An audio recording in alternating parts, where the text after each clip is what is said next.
ఈరోజు ఆర్టీసీ కార్మికులు చేపడుతున్నటువంటి ఒక సమ్మెలో భాగంగా ఆర్టీసీ కార్మికుల పక్షాన పోరాటం చేసేందుకు శివసేన పార్టీ రాష్ట్ర శాఖగా రాష్ట్ర అధ్యక్షులుగా సంపూర్ణమైనటువంటి మద్దతు తెలియజేస్తూ వీళ్ళు తీసుకునే ప్రతి ఒక్క నిర్ణయానికి న్యాయపరమైనటువంటి నిర్ణయానికి శివసేన పార్టీ మద్దతు ఉంటుందని మద్దతు ప్రకటిస్తూ వీళ్ళు అడుగుతున్నటువంటి డిమాండ్లో న్యాయం ఉన్నదిగా శివసేన భావిస్తూ వీళ్ళకు మద్దతు ఇవ్వడం జరుగుతుంది.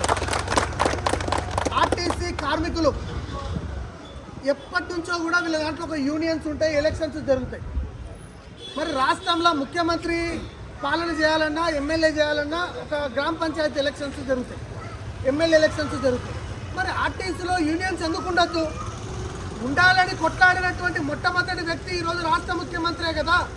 మరి ఆనాడు ఆర్టీసీ కార్మికుల పక్షాన పోలీసులు నిర్బంధం చేస్తే బైక్ మీద వచ్చి మరి ఆర్టీసీ కార్మికుల పక్షాన కొట్లాడినటువంటి రేవంత్ రెడ్డి గారు ఈరోజు మరి మేము ఈరోజు కార్పెట్ వేసుకొని కూర్చుంటాం, టెంట్ వేసుకొని నిరసన తెలియజేస్తాం, శాంతియుతంగా మా యొక్క డిమాండ్లను పరిష్కరించుకుంటామని చెప్పేసి వాళ్ళు పర్మిషన్ అడిగితే ఇవ్వకుండా మరింత భయపడి కార్మికుల హక్కులను కాలరాసేసి చూస్తున్నటువంటి రాష్ట్ర ప్రభుత్వం మొండి వైఖరిని ఖచ్చితంగా శివసేన పార్టీ వ్యతిరేకిస్తుంది.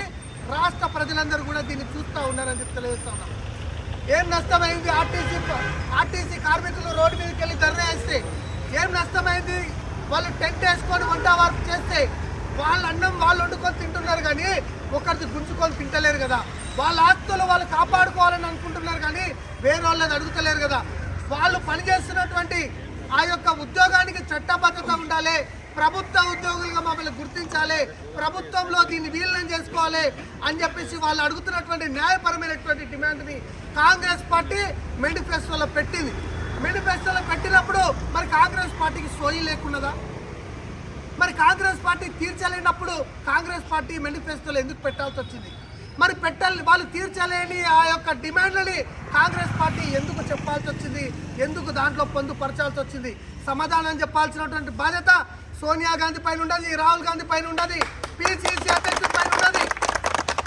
ప్రచారం చేసి ఇక్కడ కాంగ్రెస్ పార్టీకి ఓటు వేయమని చెప్పినట్టు ప్రతి ఒక్కరి పైన ఉన్నది. రాజకీయాలు మాట్లాడట్లేం. కాంగ్రెస్ పార్టీ ఈరోజు అధికారంలో ఉన్నది. కాంగ్రెస్ పార్టీ మేనిఫెస్టోలో పెట్టింది వీళ్ళని ఖచ్చితంగా వీళ్ళ డిమాండ్లను పరిష్కరిస్తా అని చెప్పి. ఈరోజు 30 నెలలు అవుతుంది గవర్నమెంట్ వచ్చి, మరి వీళ్ళ డిమాండ్లను ఎందుకు పరిష్కరించట్లేదు? వీళ్ళతో ఎందుకు చర్చలు జరపట్లేదు? ఆనాడు ప్రతిపక్ష నాయకుడిగా, ఎంపీగా కాంగ్రెస్ పార్టీ పిసిసి అధ్యక్షుడిగా ఉన్నటువంటి రేవంత్ రెడ్డి గారు ఆర్టీసీ కార్మికులతోటి అనేక సార్లు వాళ్ళ యొక్క భవనాన్ని గెలిపించుకొని డిపోలకు వచ్చి, ధర్నాలకు వచ్చి, బహిరంగ సభలకు వచ్చి ఎన్నోసార్లు ఈ యొక్క సోదరుల వాళ్ళ యొక్క కష్టాలు విన్నటువంటి మీరు ఈరోజు ముఖ్యమంత్రి అయిన తర్వాత వాళ్ళతో ఎందుకు మాట్లాడలేకపోతా ఉన్నారు? వాళ్ళని పిలిచి ఏమైంది, మీకు జరిగినటువంటి నొప్పి ఏంది, మీకు జరిగినటువంటి నష్టమైంది, మీకు కలుగుతున్నటువంటి నొప్పి ఏందని వాళ్ళని ఎందుకు అడగలేకపోతున్నారు?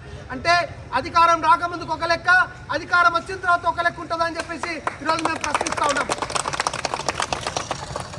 ఓడ మీద ఉన్నంతసేపు ఓడమల్లన్నా, ఓడ దిగిన తర్వాత బోడమల్లన్న. రేవంత్ రెడ్డి గారి తీరు ఇదేనా?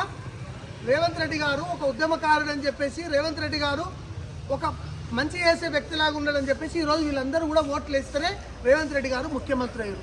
మరి ముఖ్యమంత్రి అయిన తర్వాత ఓట్లు వేసినటువంటి నిరుద్యోగుల పరిస్థితి అట్లే ఉంది, విద్యార్థుల పరిస్థితి అట్లే ఉంది. ఇంకా అవన్నీ నేను మాట్లాడితే రాజకీయం అవుతుంది, కానీ ఆర్టీసీ కార్మికుల పక్షాన నేను ఈరోజు వచ్చిన ఆర్టీసీ సంబంధించినటువంటి వీళ్ళు తీసుకుంటున్నటువంటి నిర్ణయాన్ని 100% స్వాగతిస్తున్నాం. వీళ్ళ సమ్మెలో మేము భాగస్వామ్యం అవుతాం. శివసేన పార్టీ కార్యకర్తలందరూ కూడా ఈ యొక్క సమ్మెకు మద్దతుగా ఎక్కడ ఉంటే అక్కడ వీళ్ళలో భాగస్వామ్యం కావాలి. వీళ్ళ డిమాండ్ల కోసం కొట్లాడేందుకు శివసేన పార్టీ సైనికులందరూ కూడా సిద్ధంగా కావాలని, మరియు ఈరోజు సామాన్య ప్రజలందరూ కూడా నేను విజ్ఞప్తి చేస్తున్నా.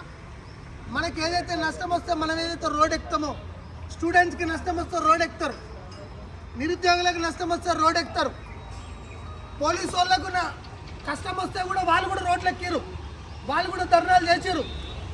ఈరోజు ఉద్యోగాలు చేసినటువంటి పోలీసు అధికారుల కోసం కూడా మేము ధర్నాలు చేసినాం. ఉద్యోగ నోటిఫికేషన్లు విడుదల చేయాలని చెప్పి మేము ధర్నాలు చేసినాం. మేము ధర్నాలు చేసిన తర్వాత నోటిఫికేషన్స్ వచ్చినాయి. నోటిఫికేషన్ వచ్చిన తర్వాత అధికారులు అయ్యారు. కాబట్టి పోలీసు సోదరులని పోలీస్ అధికారులను కూడా విజ్ఞప్తి చేస్తున్నా, వీళ్ళు శాంతియుతంగా చేసే యొక్క ప్రతి ఒక్క దానికి మీరు చట్టబద్ధంగా ఖచ్చితంగా వీళ్ళకు అనుమతి కేటాయించాలి. ప్రజాస్వామ్యంలో నిరసన తెలియజేసే హక్కు ఉంది, ధర్నా చేసే హక్కు ఉంది, వాళ్ళ యొక్క డిమాండ్ల కోసం కొట్లాడే హక్కు ఉన్నదని చెప్పేసి పోలీస్ శాఖ వారు కూడా ప్రభుత్వం పెట్టే ఇబ్బందులను అవన్నీ కూడా పక్కకు పెట్టి వాళ్ళ యొక్క హక్కుల కోసం వాళ్ళు కొట్లాడేందుకు ముందుకొస్తే వాళ్ళకు తోడ్పాటుగా సహకరించాలని చెప్పి పోలీస్ డిపార్ట్మెంట్ కూడా నేను ఈరోజు విజ్ఞప్తి చేస్తూ ఉన్నా. సామాన్య ప్రజలు కూడా ఈరోజు సామాన్య ప్రజలందరూ కూడా వాళ్ళ హక్కుల కోసం కొట్లాడుతున్నారు. లక్షలాది మంది కార్మికులు అంటే ఒక కుటుంబంలో 4 పిల్లలు ఉంటారు, భార్య ఉంటుంది, ఆ కుటుంబం మీద ఆధారపడి ఉంటారు. వీళ్లకు కలిగినటువంటి నష్టానికి వాళ్ళు రోడ్ ఎక్కిరు, అనేక సార్లు రోడ్ ఎక్కిరు. కాబట్టి ప్రభుత్వం వచ్చిన తర్వాత 30 నెలల కాల వ్యవధి అవుతుంది.